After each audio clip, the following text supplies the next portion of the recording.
Les îles paradisiaques des Maldives sont en danger. Et Hussein Beibe Ahmad le souligne depuis plus de 15 ans.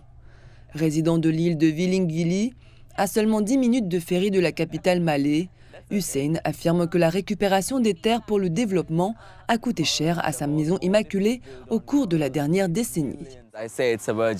Ce que je dis, c'est que c'était une île vierge à l'époque. Il n'y avait donc pas d'impact. Il suffisait de nager à partir d'ici, à 1,50 m dans l'eau. Et il y avait des coraux jusqu'à la limite du récif, soit 80% à 90% de corail. Mais une fois que tout ce développement a eu lieu, il a disparu. Tout le récif a disparu. Le pays des Maldives est composé d'environ 1200 îles, dont moins de 200 habitées. Les infrastructures permettant de relier les îles sont essentielles pour décentraliser la gouvernance et offrir aux citoyens les meilleurs soins de santé ainsi qu'une éducation de qualité. Des logements sont également construits sur des terres récupérées afin de réduire la densité de population dans la capitale Malé, où les loyers sont presque inabordables. Le progrès économique passe par le développement des infrastructures. Mais dans un pays comme les Maldives, ce développement peut parfois avoir un coût irréversible pour l'environnement. Cette situation, associée aux effets du changement climatique, s'avère être un double coup dur pour cette nation insulaire. 40% du PIB des Maldives provient du tourisme et de la pêche.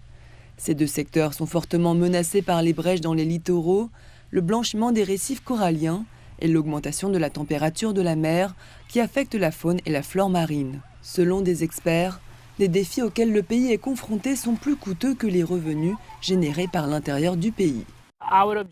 Notre objectif est donc d'étendre les capacités de l'État à s'approprier de nouvelles formes de ressources, en particulier l'investissement direct étranger et l'investissement en capital dans le pays pour répondre aux priorités stratégiques qui sont disponibles ici.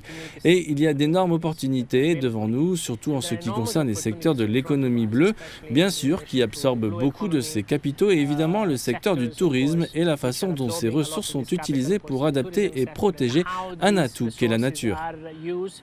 Les Maldives sont composées à 99% d'océans et c'est là que se trouvent ses atouts et ses ressources. Face aux dangers climatiques, il faut espérer qu'à la COP28, l'urgence de la situation sera reconnue et que le monde agira en conséquence. Car si un consensus politique est encourageant, des experts estiment que cela n'a pas d'importance si le fonds pour les pertes et dommages n'est pas déployé en faveur des pays qui sombrent littéralement à cause du changement climatique.